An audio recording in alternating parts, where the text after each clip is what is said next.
Christian community के साथ तो मेरा संबंध कोई नया नहीं है। बहुत पुराना बड़ा आत्मीय नाता रहा है और बड़े वार्म रिलेशंस रहे हैं।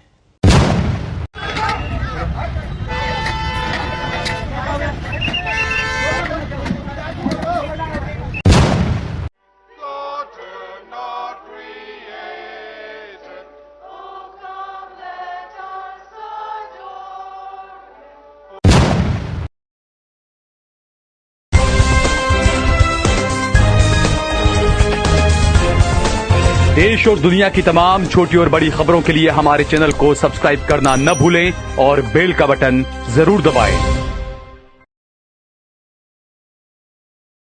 नमस्कार दोस्तों, स्वागत है आपका देश लाइव में और आपके साथ मैं हूं आशिमा त्यागी। दोस्तों, क्रिसमस की रात जब चर्चों में मोमबत्तियां जलनी चाहिए थी, प्रार्थनाएं गूंजनी चाहिए थी और पीस ऑन अर्थ का संदेश फैलना चाहिए था, उसी रात देश के एक हिस्से से एक ऐसा वीडियो सामने आता है जो रूह तक हिला देता है।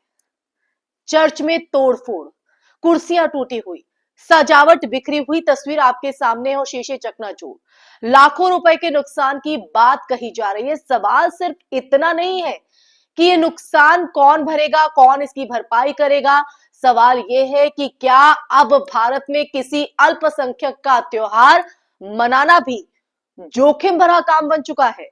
तो आज इसी सवाल के साथ इस चर्चा की शुरुआत होगी। चर्चा में आगे बढ़े उससे पहले आप लोगों से हमेशा की तरह अपील दोस्तों, इंसाफ की आवाज को बुलंद करने के लिए और सच्ची पत्रकारिता के लिए हमारा यानी देश लाइव का सहयोग करें। साथ ही डिस्क्रिप्शन में दिए गए लिंक को ओपन कर ज्वाइन बटन दबाकर आप हमसे यानी देश लाइव से सीधा जुड़ सकते हैं दोस्तों।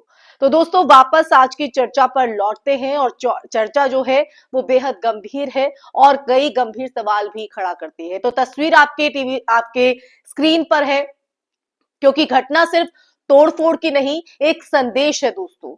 सोशल मीडिया पर वायरल वीडियो को रायपुर का बताया जा रहा है, जो आप अपनी स्क्रीन पर देख रहे हैं फोन की। और वीडियो देखकर साफ समझ में आता है कि ये कोई आकस्मिक या भावनात्मक हरकत नहीं थी, बल्कि सुनियोजित यानी सोची समझी नफरत का प्रदर्शन था दोस्तों। क्योंकि जब किसी धर्म स्थल को निशाना बनाया जाता है तो वो सिर्फ ईंट पत्थर पर हमला नहीं होता है, बल्कि उस समुदाय की इज्जत, सुरक्षा और नागरिक अधिकारों पर सीधा वार होता है। चर्च में हुई तोड़फोड़ दोस्तों यही बताती है कि नफरत अब इतनी निडर हो चुकी है कि उसे न कानून का डर है, न संविधान की परवाह है, न संविधान बनाम जमीनी हकीकत की। भारत का जो संविधान है दोस्तों, उस पर आते हैं। अनुच्छेद 25 के तहत हर नागरिक को, जी हां, हर नागरिक को अपने धर्म का पालन करने, प्रचार करने और त्योहार मनाने की आजादी। ये आजादी कागजों तक सीमित रह गई है। अगर किसी मंदिर में नुकसान होता है तो प्रशासन रातों रात एक्टिव हो जाता है और ये सक्रियता दिखाई पड़ती है। और सियासी बयान, वो तो उनका तो कहना है क्या, वो तो लगातार आने लगते हैं। लेकिन जब चर्च या मस्जिद पर हमला होता है तो अक्सर जांच जारी है कहकर मामले को ठंडे बस्ते में डाल दिया जाता है। दो तस्वीरें, एक देश और एक बड़ा विरोधाभास। क्योंकि एक तरफ प्रधानमंत्री नरेंद्र मोदी दिल्ली में क्रिसमस समारोह में शामिल होते हैं, तस्वीरें आती हैं, वायरल होती है, भाषण होते हैं, सर्वधर्म समभाव की जो बातें हैं वो यहां पर कही जाती हैं। लेकिन दूसरी तरफ उसी देश में चर्च तोड़े जाते हैं और जमीनी स्तर पर कोई स्पष्ट सख्त संदेश नहीं जाता कि ऐसी हरकतें बर्दाश्त नहीं होंगी। सवाल ये नहीं है कि प्रधानमंत्री ने क्रिसमस क्यों मनाया, ये सवाल नहीं है। सवाल ये है कि उसके बाद सत्ता ने क्या किया। अब आते हैं राजनीतिक चुप्पी और सबसे खतरनाक संकेत पर। जी हां, इस पूरी घटना में दोस्तों सबसे ज्यादा परेशान करने वाली बात पता है आपको क्या है? वो चीज है सत्ताधारी दल भारतीय जनता पार्टी के बड़े नेताओं की चुप्पी, मौन। क्या किसी राष्ट्रीय नेता ने खुलकर कहा कि दोषियों को बख्शा नहीं जाएगा? कहा क्या? क्या किसी मुख्यमंत्री, किसी सांसद ने इस तोड़फोड़ की कड़ी निंदा की?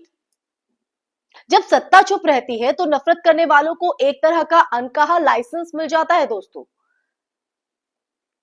तो ऐसे में नुकसान सिर्फ पैसों का नहीं है, लाखों रुपए का आर्थिक नुकसान तो एक पहलू है ही इस घटना का, लेकिन असली नुकसान की अगर बात करें तो असली नुकसान उस भरोसे का है, उस विश्वास का है जो अल्पसंख्यक समुदाय का इस देश की सुरक्षा व्यवस्था पर होना चाहिए, है कि नहीं। जब लोग अपने ही पूजा स्थल में असुरक्षित महसूस करने लगे तो आप समझ लीजिए कि लोकतंत्र में कहीं गहरी दरार पड़ चुकी है। अब सवाल उठता है कि क्या सरकार नुकसान की भरपाई करेगी, क्या दोषियों से वसूली होगी, और या फिर चर्च प्रशासन और स्थानीय समुदाय को ही सब सहना पड़ेगा।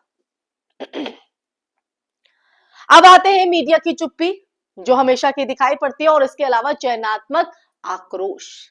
अगर यही घटना किसी और धार्मिक पहचान से जुड़ी होती दोस्तों तो टीवी चैनल्स पर घंटों की डिबेट चलती दिखाई पड़ती, देश खतरे में है जैसी हेडलाइंस जो है वो बनती दिखाई पड़ती।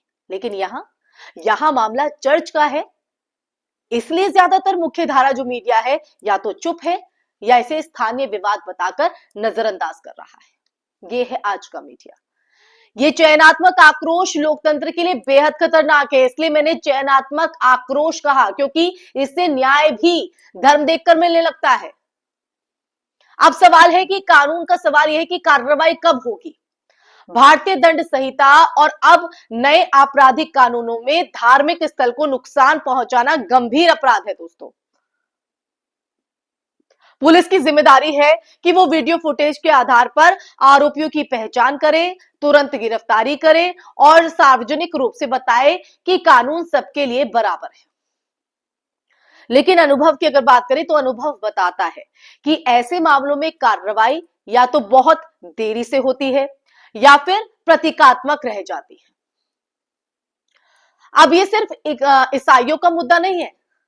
आज चर्च पर हमला हुआ है दोस्तों, कल किसी और धार्मिक स्थल को जो निशाना बनाया जा सकता है उस पर हमला हो सकता है।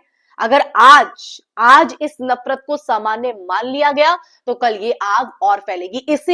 इसीलिए आज ये मुद्दा हम आपके बीच लेकर आए, इस पर बात कर रहे हैं, क्योंकि इसलिए ये जो लड़ाई है किसी एक समुदाय की नहीं रह जाती है, बल्कि संविधान, लोकतंत्र और भारत की आत्मा की लड़ाई बन जाती है, जिसमें आप हम सब आते हैं।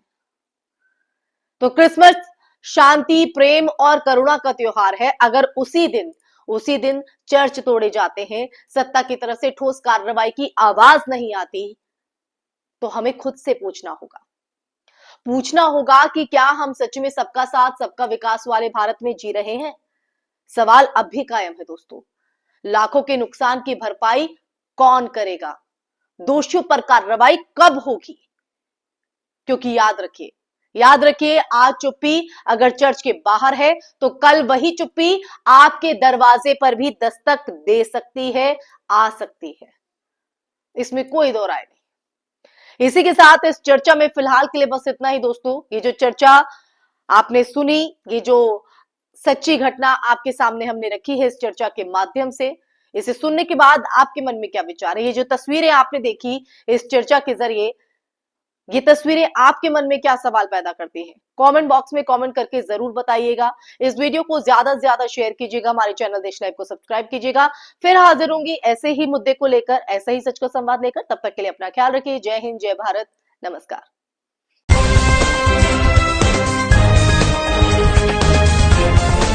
देश और दुनिया की तमाम छोटी और बड़ी खबरों के लिए हमारे चैनल को सब्सक्राइब करना न भूलें और बेल का बटन जरूर दबाएं।